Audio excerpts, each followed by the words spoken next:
full body fixers, full body fixers. You just finished an awesome session. So just like any other exercise session, give yourself a pat on the back, feel great and euphoric about what you went through today. Because anytime you do any physical action, you should always feel great about yourself. That's part of the secret. That's part of the secret sauce to getting yourself into action and making it easy, is enjoying that process. And so I'm happy to have shared with you all those details about feet and ankles. And that today, what I would like to share with you, and I'd like to offer you, is an opportunity to come and connect with me personally.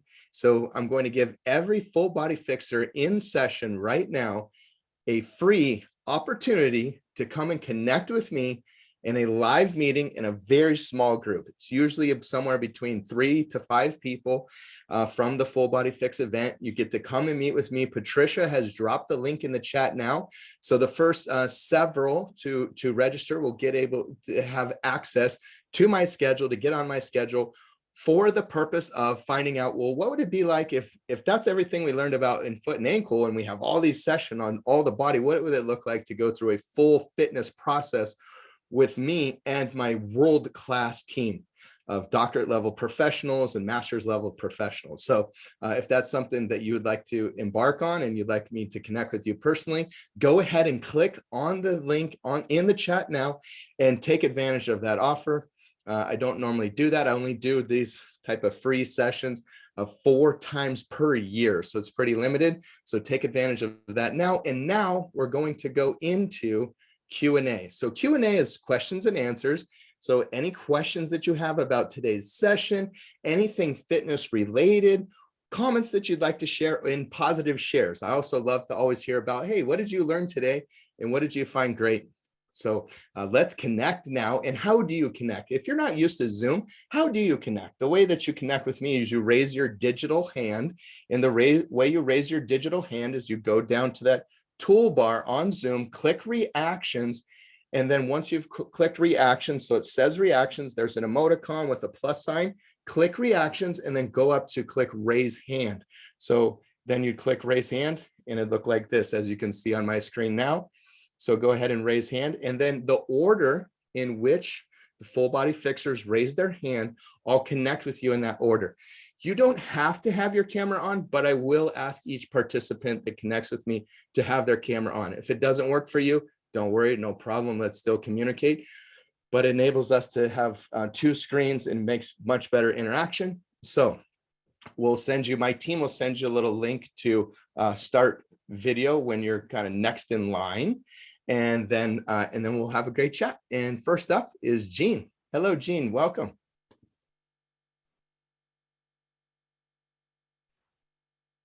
And Jean Grimes, hello, good morning, or depending on where you are in the world, good morning or good afternoon to you.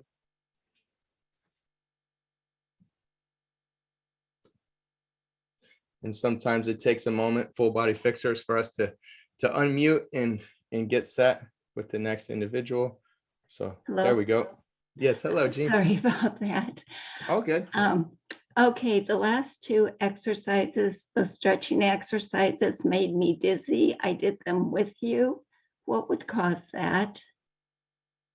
One of the biggest things, interestingly, that causes dizziness and well, it depends on what we're talking about. There's certain physical things we do that leads to those who are going to feel loss of balance easier to feel loss of balance, if that makes sense. So in terms of balance and the whole physiology, that's like, the inner ear and all the workings of how we use our ocular, our visual system that connects with our vestibular system. But I don't think that's your question. Like, what is more of like, what did I do that could have caused me loss of balance? And so that answer is, when we go to do something with our feet, we're typically looking down, right? And when we're looking down and bringing the head into a downward position, you can start to change the balance and the relationship of the ear and the balance system. So that's one thing that can lead to that. And another thing that really leads to imbalance is not having a focal point. So for example, if you're having balance issues and you should align your feet, pick a point out in front of you about eye level or just above eye level and stare heavily, very focused on that point. And you'll find that you're gonna have much better balance. If you find a point about eye level out in front of you, about at least 10 feet or so, stare at that point and then get your feet adjusted. And then if you need to look down for a second, look down, but then come back to that point. Because usually what you'll find is anytime someone's losing balance, they're looking here, looking there, looking down, looking, they don't have a visual focal point. So that's one thing that can make a drastic difference for you. Okay, so it's not balance, it's just that I got really dizzy and kind of nauseous. I think you definitely have some balance things that we could definitely work on for sure. Yeah, I think Okay, thank you.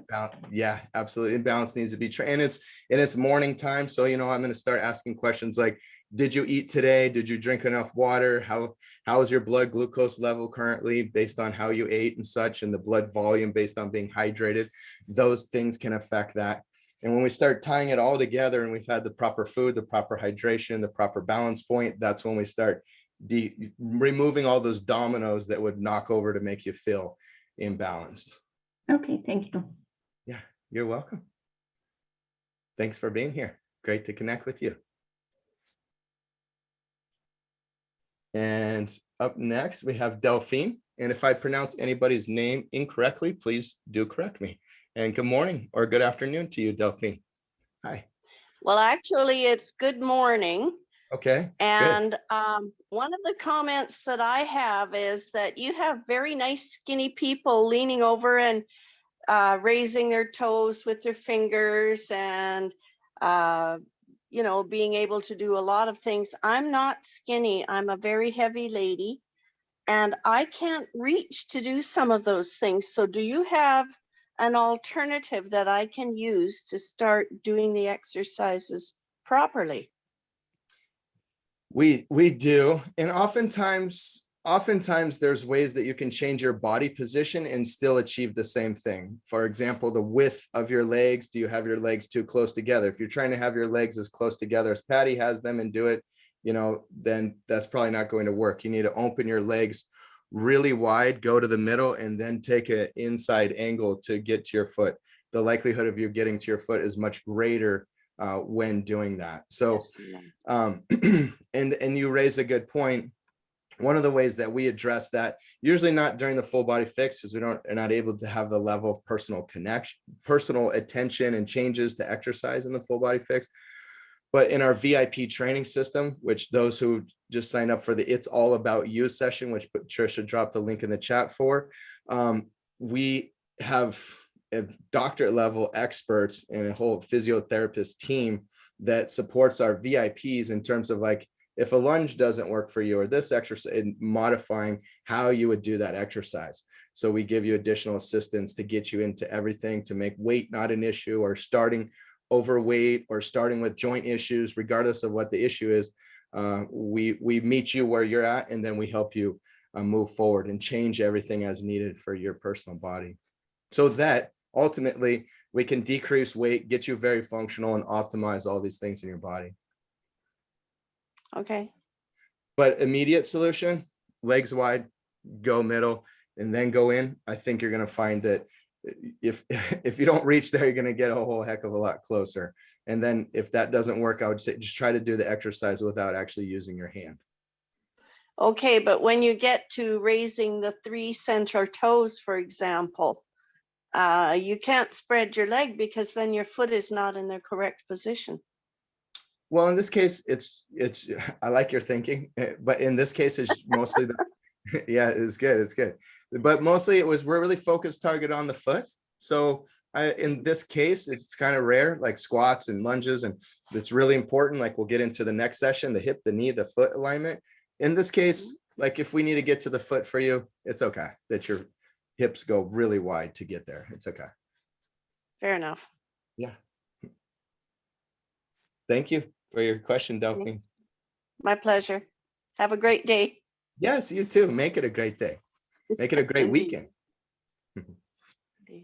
And up next, I'm sorry, sir, I don't have your name. I have a bunch of numbers and then says iPhone. So So for now, apologize that I don't have your name, but I'll bring you up in the meeting with me and say a good morning or good afternoon to you. Hello. Hello. Oh, sorry. You might just need to unmute one more time. We had you unmuted there for a second.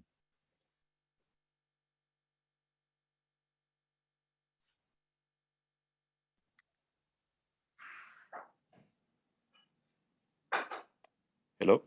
Yeah, there we go. Okay, perfect. Yeah, we got it. So I'm on. Yeah, your audio is working now. Yeah, you're Well, good. Thank you so much for your time and all the wonderful advice. I have really two questions. The first one is how often we need to do these foot exercises. Like I'm very active. I like to work out every day. I'm really struggling with squats, with weight squats, because my knees kind of give in, or they feel really weak. Like they go inward, or when I try to squat with weights.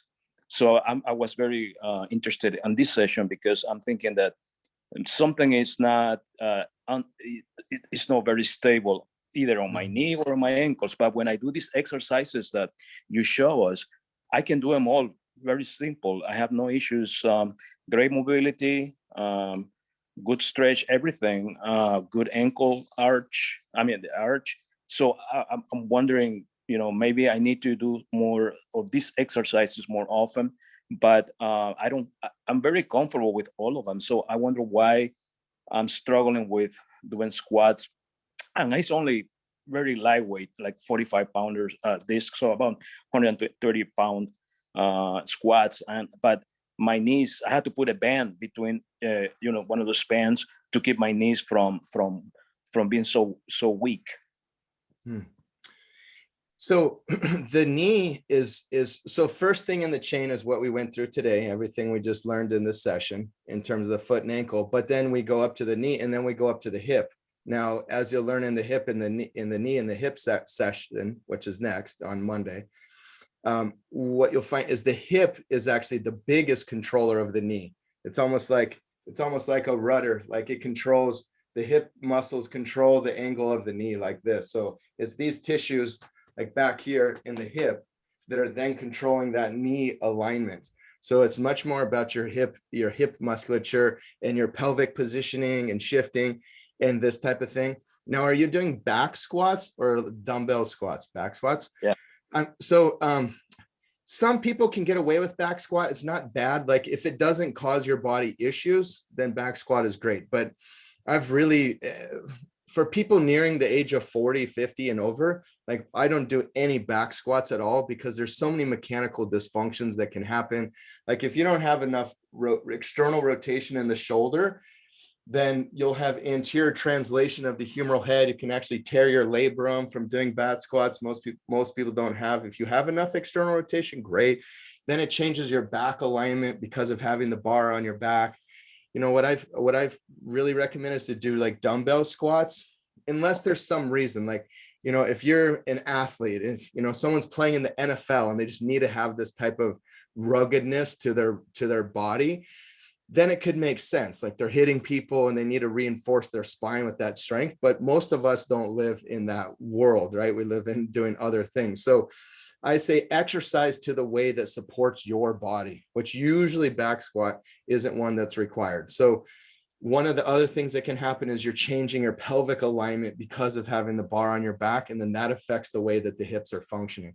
So I think as we get into session 2, it's going to help you think a lot more about like that knee alignment. I think it's going to give you everything you need. But remember that it's hip based just as much as it is foot based. It's kind of like, oh, the foot is in alignment. Okay, great. Next. Okay, the hip. We don't even look at the knee yet for the knee alignment. We look at the hip next for the knee alignment. That would be the next thing to look at. Yeah. Thank you so much. Appreciate it. Yeah, you're welcome, man. Looking forward to seeing you back in the next session. Me too. Thank you. Have a great weekend. Yes, you too. You too. And come see me in It's All About You session if it's something you'd like to learn more about. Will do. Thanks. You're welcome. And then John, hello, sir. Good day to you. I'll just start saying, you're not unmuted yet. I'll just start saying good day so I don't have to figure out who's in good morning and who's in good afternoon. I was hitting the unmute over on the mic instead of the little thing that came up. What I wanted to ask, and I think I just got it answered. I have It's All About You session schedule that I scheduled, I guess, last weekend for this coming Monday. And I guess that's the same thing that you're talking about scheduling now, isn't it? Yes, sir. So I'm already scheduled. That's all. Yes. That's all. That's my question. Okay, awesome. Yeah, good question. Yep. It's All About You is the semi-private consults that I offer only during the week of the full body fix. So yep, you're already scheduled. You're a smart man and quick to the draw. Good idea. I'll see you on Monday. And next up we have Ralph. Good day to you, Ralph.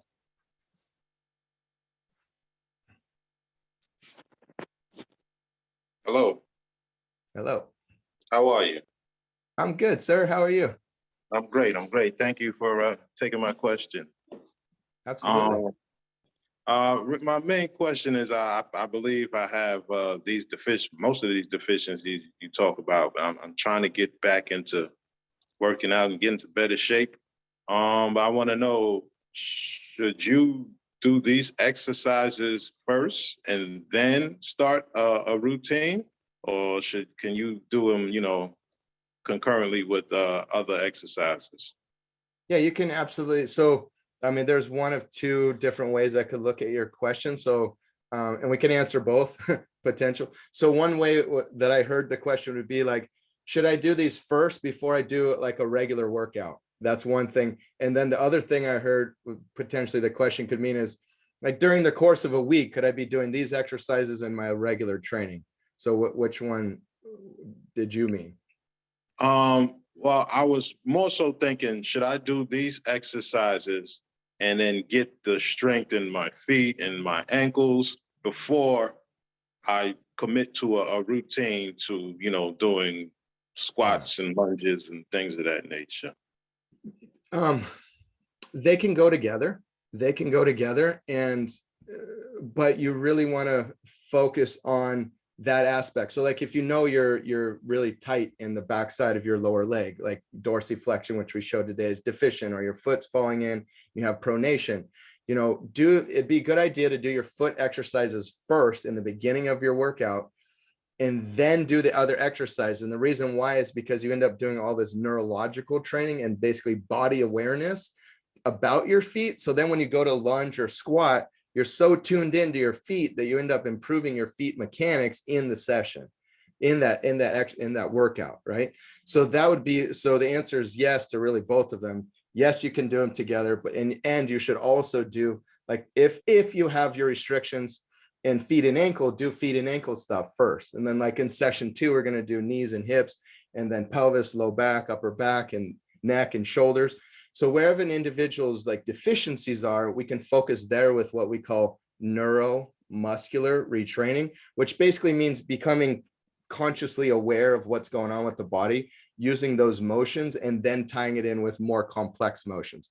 In other words, like foot exercise and then squat, so that your feet are more functional during the squat. That's like brilliant exercise planning, how you plan your sessions. Okay. Appreciate all the information, and I can't wait for the next session. You got it. Absolutely. Happy to serve. Thank you. You're welcome. I'll see you again soon.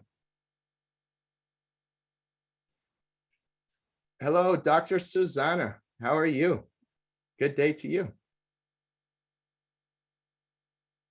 You're not unmuted yet.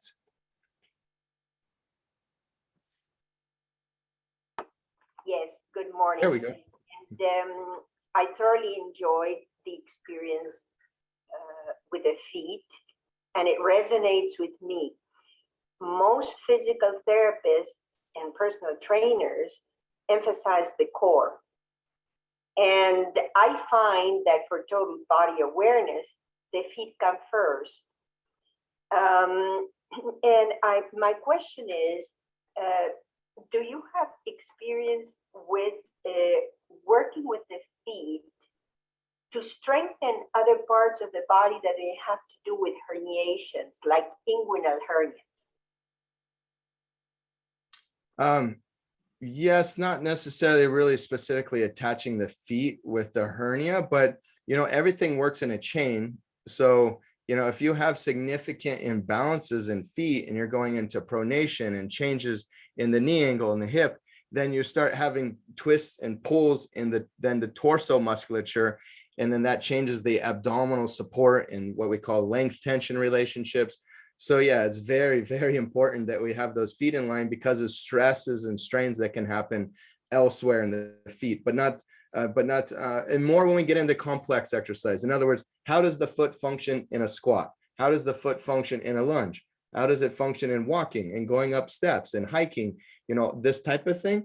That's where we would start is in the foot mechanics, getting that optimized, and then tying that in back into that overall training structure, right? So yeah, Excellent. absolutely. Thank you very much. And this is very inspiring to move further up. Yes. Into the body and everything. Yes. Yep. I'm excited to do the same. Looking forward to the next session. Me too. Bye-bye. Bye for now. And Indrani, please correct me if I pronounce your name incorrectly. Indrani? Yeah. Hello. Hello. Can you hear me? I can. Yes. How are you today? Yeah. Good. Actually, I was a marathon runner previous to COVID. It's kind of tapered off after that. But I had a lot of struggles with plantar fasciitis because I think like you showed with the 2-finger test, I figured I have a very flat foot. It hardly goes halfway to under the foot. And so that I did work on my plantar fasciitis, like you showed those exercises. I did discover some such exercises online and I worked on it and I could actually run marathons finally. And previously I couldn't. So, but that was good. But then I never knew, but I discovered today that my dorsal, that like posture was also pretty tight because I always ended up having severe cramps in the last 3 kilometers of the race. So I used to think it is because of lack of water or salt or some things like that. But now I figured I need to work on those mobility exercise of the ankle. Maybe that part of the foot is weak, and this is why I used to. So if you could show some more of these exercises for that part of the foot.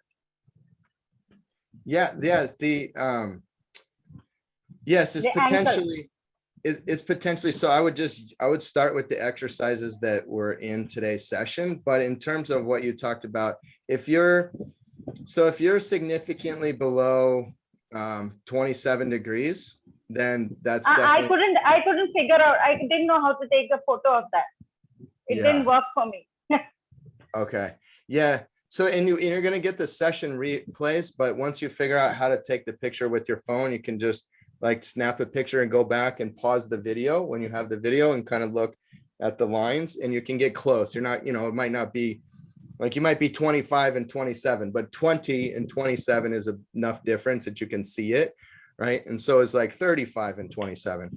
So when you're definitely deficient, then the tissue is going to get stressed and pulled on and cause plantar fasciitis and all these other issues for sure. That's limited dorsiflexion can cause that. So, but there is a biochemical response also, like you talked about in running, where you would get a muscle cramp. And it actually has a lot to do with, it's a very complex reaction of why, but it is salt, but it actually is the chloride aspect of salt, because chloride is actually the relaxation component that gives the nerve signaling that triggers the relaxation component. And so the tissues over contract when the chloride goes low is the simplest way for me to explain it. So check your mobility. That's the number one thing to see. And then are you deficient in that? And then in terms of like cramps, the big thing is a biochemical thing where oftentimes additional sodium But it's, because of it's mostly, the cramps is mostly at the back side of the foot. Like Yeah. the lower back side of the calf muscle. So the best thing for you to do would be to check the mobility. And then remember, as you increase in everybody, you know, in terms of mobility, when you increase your mobility, that's a good thing, especially if you were deficient. If you're already sufficient, having a lot of excess mobility can actually become a negative thing. Okay, that's one thing for everyone to know. That's why like yoga or unplanned stretch, like unmeasured stretching can become a negative thing. I love yoga. I love like the practice of it and the whole physical meditation, but just from the mechanicals perspective of not knowing if the tissues are really excessively mobile and keep stretching tissues, this can lead to lack of stability. So when we increase the mobility of a tissue, we need to then go back and increase the stability of the tissue. So if we just go doing a lot of stretching, for example, and then you go and run, that could actually be a bad thing. That could be an additional risk for tissue tearing because you're elongating the connective tissue around the muscle fiber and you're making them have longer connection points, which they're not yet adapted to. So what you want to do is when you increase mobility, you want to increase the stability with strengthening also. And you don't do big, long held stretches right before you go and do something intense like running. So it's important to kind of understand all of that stuff as you increase your mobility. But I think the best direction I can give you is go back, watch the session, do the picture and see, are you actually deficient? And then work on the stretch. Like you don't, for dorsiflexion, you don't need 17 different stretches, like 2 or 3 work really well. It's just like when you're doing them, how you're doing it, how but often. What I'm asking is, by doing this, I would be able to eliminate the problem of cramps in the longer run. Maybe not. You could have like perfect mobility and still totally get a cramp because there's a strong biochemical aspect to it too. And in that case, in that case, sodium is going to be the solution usually to that. Yeah, and it's because of the chloride. But you want to both have because sodium or salt has sodium and chloride. It's both. And those are both electrolytes and your body needs that for the proper nerve signaling. And when you get deficient in chloride, one component of salt, that's what actually leads to cramps, biochemically speaking. So just because someone has perfect mobility doesn't mean they're not going to get a muscle cramp in running a marathon, which is a lot of exertion. So, yeah. Yeah. Okay, thanks. Looking forward to the next session. You're welcome. Me too. Looking forward to having you back with us. And next up is Gustavo. Hello, Gustavo. Good morning. How are you today? I'm good. And yourself? I'm doing well, thank you. So earlier on in this session, your wife, when she was on there, she was talking about how she had bunions, you know, and my question is that with these exercises, you know, was she able to overcome these issues with just the exercise?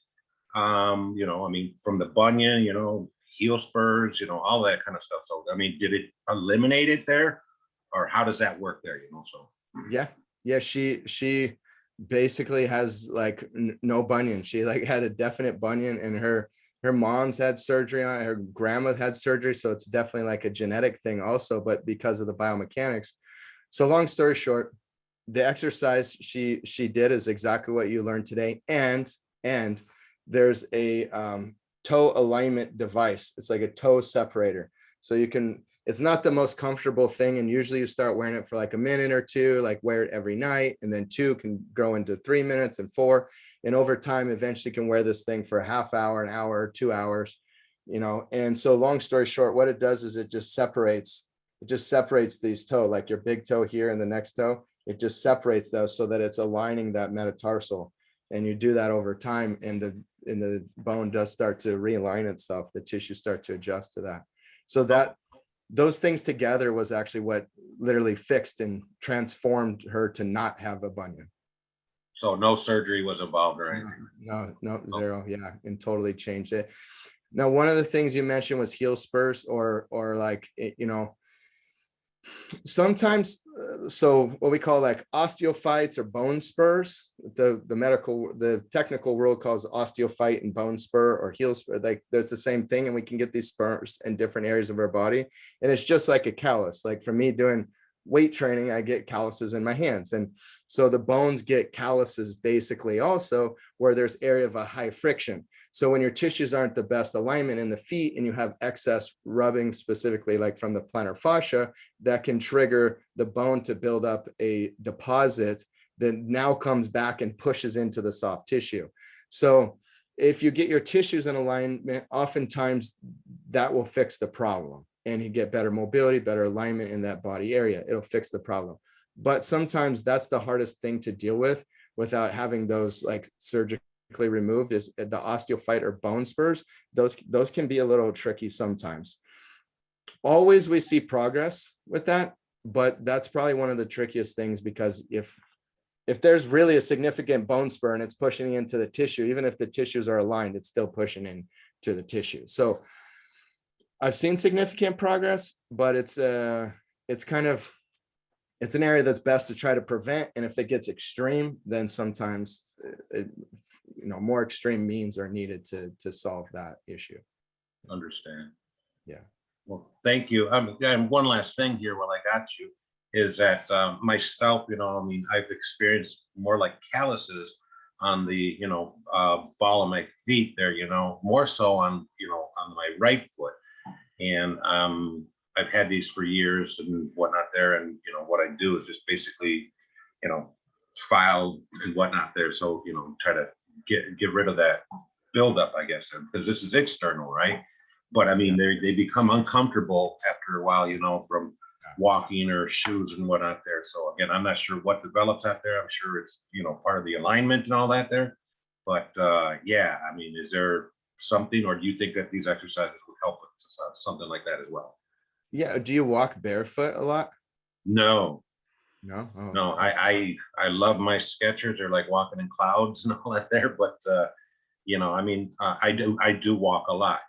I do wear boots at work and whatnot there. So yeah, it just developed them over time, and I'm not quite sure exactly how that came to me. So yeah, the callus on the outside of the foot and like to break the rough feet that we're all exposed to at some point. It really has a lot to do with friction, like the kind of socks that you're wearing with the shoe and what kind of, boot you're wearing and how much your feet are slipping inside the footwear. And then, like at night, one thing you can do is put like a moisturizer on the feet and then put your socks on. So it'll help soften the skin in that area. So that's one thing you could do. It'd be a good idea after you clean up and shave the feet. After you do that, then you would actually wear that moisturizer with the sock on. That can be a good idea. You want the air to get to it too. So don't just like have always shoe or always sock with moisturizer, but it's a good thing to do for a few hour time period. yeah, I'm not a big fan of being without shoes or socks there. So Yeah. I don't know if maybe I have to let them breathe a little bit more sometimes. Yeah. Also, yeah. Balance in all things. Yeah. Well, thank you so much for your time, and I look forward to getting with you on our session here later. So Awesome. Fantastic. Make it a great weekend, Gustavo. I'll see you back on session 2. likewise. Hello, Claire. Hi there. Good day to you. Made an appointment to talk to you on Monday. Good But idea. right now, I have a few minutes because I have to go out because I'm in an appointment with my acupuncturist because I've been having pain in this upper left pectoral. I don't know. I have, I'm skinny and my intercostal muscles and my ribs, they're all kind of scrunched sometimes, and my trapezius. It's just this week mostly that it's been hurting, but it's been off and on. I actually got checked out by a cardiologist because it's so close to the heart and everything's fine. So that's one issue that that's why I'm going to the acupuncturist, because she's the only one that can help me, I think. And then the other thing is sometimes I get a foot cramp or a leg cramp, a calf cramp at night. It wakes me up. And if it's in the foot as well, it's like really harsh. It's hard, it's hard to get it out of its cramp. That's kind of scary. Is that because my alignment's not good? Yeah, I mean, it can be from overstressed tissues that have been out of alignment. Because, you know, I'm sure you've heard of overuse injuries before, right? Or like, oh, it's from overuse, right? And Yeah. this overuse term is interesting because if you take a mechanical structure and it's out of alignment and it gets stressed easier, then you get overuse easier. But is it really, it is overuse, but it's not necessarily because of overuse. It's actually because of misalignment has allowed it to become overused easier. So when the tissues get excessively stressed like that, you can get muscle cramps and that type of thing. But what I've really found that's like the number one thing is really the biochemical factor of tissue cramps also, especially for those with cramps. One of the best solutions, and you need to check with, like, you just went to the cardiologist, so I'm guessing you don't have high blood pressure. I think you shared with me in a message that you like everything's good, no high blood pressure, no issues. Yeah, so as long as you don't have high blood pressure, taking just some extra like pink Himalayan sea salt was a really good idea. It's the best form of salt. And again, the salt, which is sodium chloride, with additional chloride, the chloride component actually will help decrease the excitation of the nerve, and that will decrease the likelihood. So oftentimes for cramps, if you just take like a teaspoon of pink Himalayan sea salt when you're getting cramps, within 5 minutes, cramps go away. Oh my gosh. Yeah, it's like, it's Yeah, amazing. I heard that the Himalayan pink salt is not bad for you, even if you do have high blood pressure. It's the other kind that has all the additives. Yeah, but so sodium attracts water. So sodium does attract water. So even with the Himalayan sea salt, so sodium attracts water. And then if you increase your blood volume and you have high blood pressure issues, that can definitely raise your blood pressure. It is the best form. It has more minerals. It is healthier. But yeah, the salt, I mean, it is the best form. That's why I recommend it. But like sea salt, just regular sea salt, or even table salt, I'm not going to recommend those things, but Right. they would actually work also. They would totally work for what I'm saying, because it's about the sodium chloride component more than anything else. So Well, actually, I had a funny thing to tell you, that a friend who is a chiropractor, but she does a lot of healing work, she said to drink pickle juice. And if I take a little bit of pickle juice and add a little water and I drink it at night, I'm fine. It's quite incredible. it's because pickle juice has super high sodium. I guess that must be why, yeah. But what about this thing? It's been hurting today quite a bit. This is the area up here and here. There's one spot, one rib muscle area that's really, really sore. So And a little bit what in we the do, back. Yeah. so like that's a lot of chain stuff going on. So what we do with our VIPs is we go through a whole mobility assessment process, and also we do biomechanical evaluations. So we actually evaluate how your functionality is overall, and then also go to the actual degree and measure your whole body. We work with you online to do that process, and then we analyze You can measure online? Yeah, you do the measurement with us. You do the measure. So I teach you how to do the measurements. We watch you do the measurements. We make sure you do the measurements correctly. And then yeah, if you need to bring a second person to the sessions with you when we do those, but if you can't, then we have additional support that we help you do that. And we do a lot of things, but that's one of the things we do to then look at alignment of something like that, right? Making sure that you have all the right rotation and mobility. Because there might be certain patterns of motion that are just really restricted, and the specific tissues are restricted. And until you measure it to the actual degree, you're not going to know. You don't really know unless you measure the tissues to the actual degree. Then you can do mobility training based on exactly where your tissue restrictions are. And that's really the unique aspect of that. Yeah.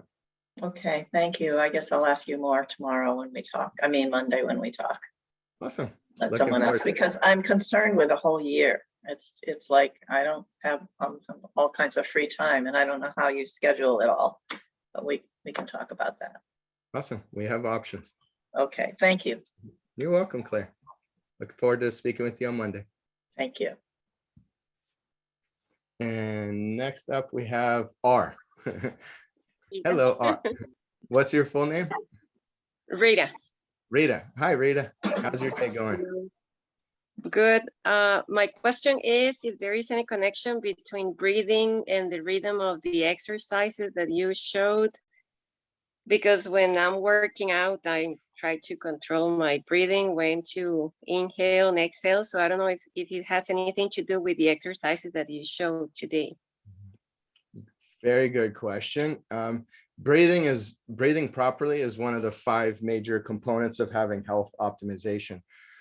And in terms of exercise, and especially the mobility exercise, all exercise really, but especially the mobility side, if you go to stretch, let me give you a super simple example. So if I just go to stretch my hands, so I'm stretching my forearm flexors, and I pull my fingers back and I'm kind of not really being conscious of my breathing, versus breathing in through the nose, which increases nitric oxide production and it dilates your blood vessels.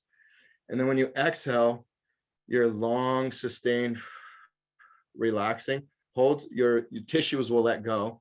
And the reason why is because exhalation activates the parasympathetic nervous system. So you have something called the autonomic nervous system, which basically regulates how excited or stressed your body is versus how relaxed and focused on digestion it is. So this autonomic nervous system has 2 sides, the excited side, which is sympathetic, and the rest, digest side, which is parasympathetic. And when you exhale, slow, sustained pauses, your nervous system relaxes, and the tissues that contract and are keeping the tension, the nervous system, hey, let go, everything relax because of the way you're exhaling.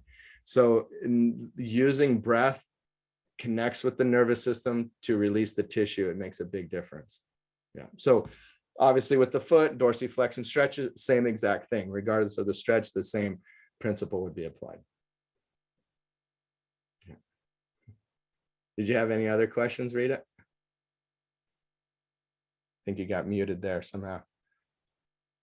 No, all good. Okay. All right. Thanks for your question. Any other questions, comments, positive shares, full body fixers before we close out this session 1 for the day? And of course, if you just joined us or you joined too late, we will have the session 1. We will repeat session 1 again at 2. Patricia, help me out here. 2 or 3 p.m. So is it 2 p.m. 2 p.m. Okay, 2 p.m. Pacific. So that's 2 p.m. Pacific time. So you'd have to figure out that would be 2 p.m. Pacific is 5 p.m. Eastern time. We will repeat this session at that time.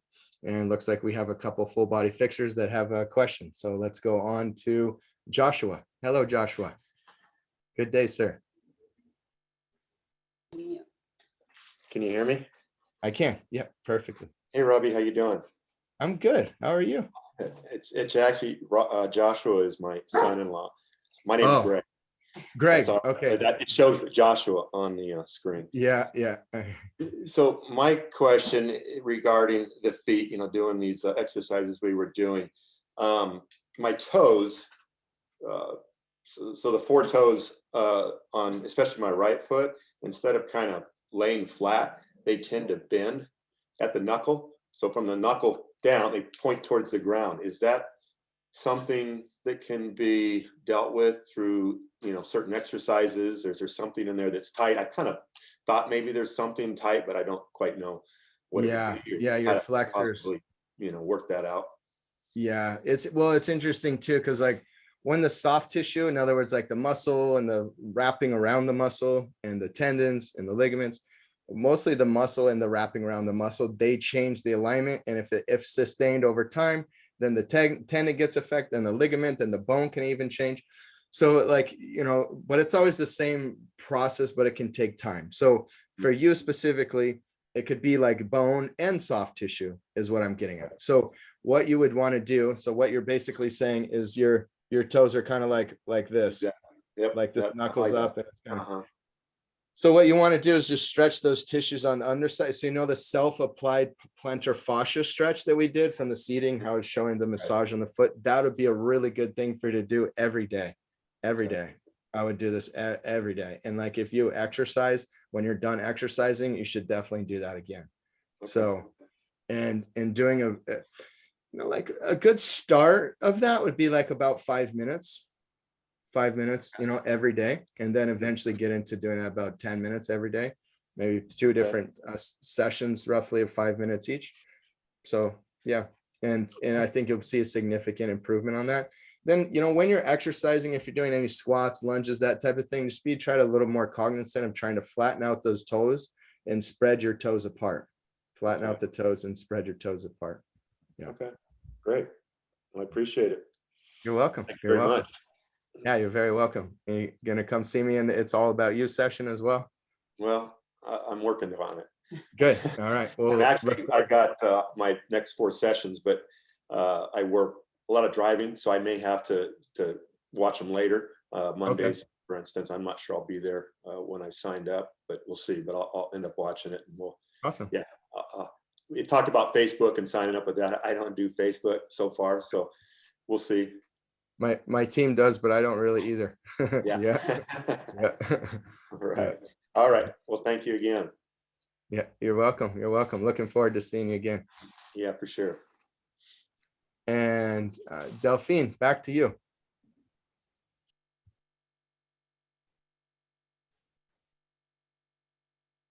I don't think you're unmuted yet. There we go. My video is on now. Yeah. Just a couple of things. Remember, I said specifically that I'm a heavy lady and I can't do some reaching that I would like to do.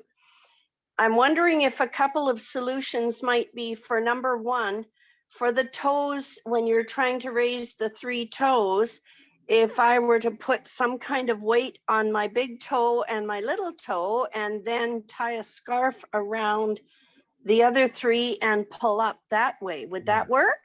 Yes. Yes. Yeah. Okay. And the second thing is with regard to expanding the fascia, would it be possible to use something like a rolling pin that has lumps in it? Sometimes you can get one of those that has little squares that are supposed to make the pie crust beautiful. But if I were to put moisturizer on my foot and then roll it along that, wouldn't that help to stretch that tissue? Yes, absolutely. Yeah, and they sell like rollers for basically to use exactly how you just said for multiple areas of the body. But yes, what you mentioned would work too. Yeah, yes. Yep. Absolutely. Okay, then that solves my problem. Thank you very much. Yeah, you're very welcome. You're very welcome. And another good thing to do is use like a tennis ball or a lacrosse ball, which is like a hard rubber ball about the size of a tennis ball. And you can just put your foot on it and roll moderately. Just roll it around. Yeah, all through the plantar fascia and back. You want to go back and forth patterns. Yeah. Yeah. That's okay, then that actually should solve my problem, I think, dear. Yes, for sure. Absolutely. Yeah, you'll make some foot progress for sure with that. Okay, well, happy Victoria weekend from Canada. Oh, thank you. Thank you. Happy Victoria weekend to you.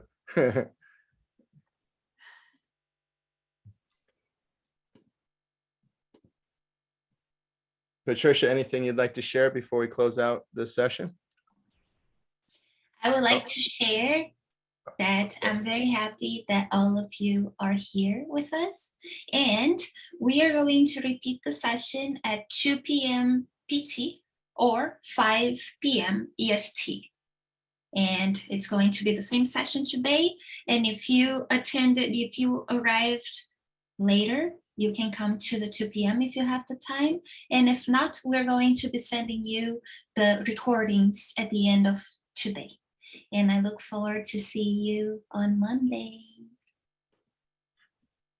And then we have Anita who raised her hand as well.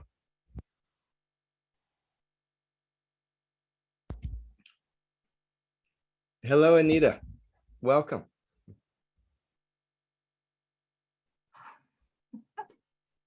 I'm just checking whether I'm unmuted or not. Yep, you're unmuted. Now you are. So I put in for cramps, for leg cramps. I'm sorry, I have 2 monitors. So one where I see you and one where my camera is. So that's why it's a little bit weird. magnesium is usually the answer, because a lot of people don't have enough magnesium, and that's why they experience cramps in their feet and in their calf muscles. Yeah. So I just wanted to make that input for those who were asking about that, because it's Yeah, a really actually, good tip. salt will work more effectively the majority of the time than magnesium. I mean, if you take 100 people and they all have cramps and they take magnesium and they take a teaspoon of good quality sea salt, you're gonna most of them will stop cramping within about 5 to 10 minutes.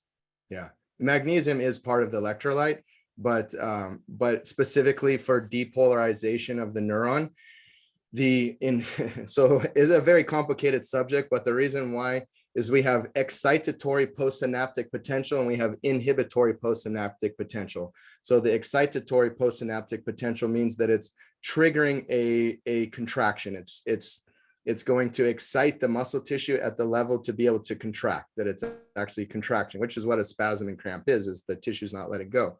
So the thing that triggers that is a neural impulse that then releases sodium ions into the cell that causes the muscle to go into contraction, and potassium comes out of the contraction. Then we have inhibitory postsynaptic potential, which is a neurological signal that then causes a neural event also. But on this side of the inhibitory, to tell the tissue to relax and not to go to excitation, right? So we have two components coming to the neuron, one to excite, one to relax. The relaxation side is dependent upon chloride. So as chloride is released, it actually triggers the inhibitory postsynaptic potential. So when you take salt, which is a combination of both sodium and chloride, we get a little bit more of that component that triggers the relaxation in the depolarization, as we call it in science, part of the to relax the tissue. So it's dependent upon chloride. So that's the reason why salt works so well, is because of that inhibitory postsynaptic potential. Magnesium is an electrolyte, but it's not usually as powerful when someone's in cramping, and because of that biochemical process, the neural physiology of the way that the muscle contracts. Yeah, so that one is more connected to the nerves, but magnesium is more connected to the muscle itself.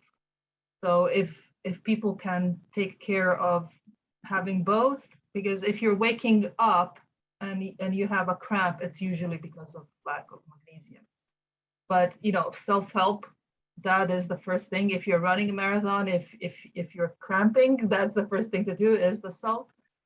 But it's in order to avoid having that, that issue when you are sleeping, so you're not really being active, then it's usually a lack of magnesium. I'm a molecular biologist and nutritionist, so that's why, this is my field. Awesome. Thank you for sharing. Yeah. Yes. All right. So see you Monday. I will be looking at the recording because I cannot join at 5 p.m. and I was late today because I came in early, but then I had to leave. Something just came up, and then I came back, but I missed a huge portion. But I love everything that you guys are doing. It's so great. Thank you so much for sharing.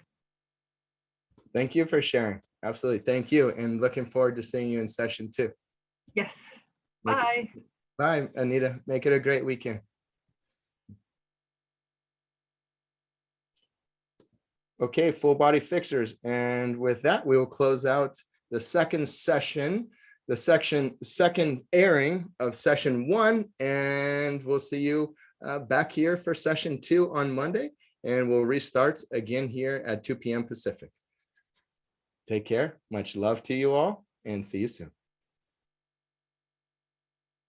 And we'll keep the meeting open for a moment here so that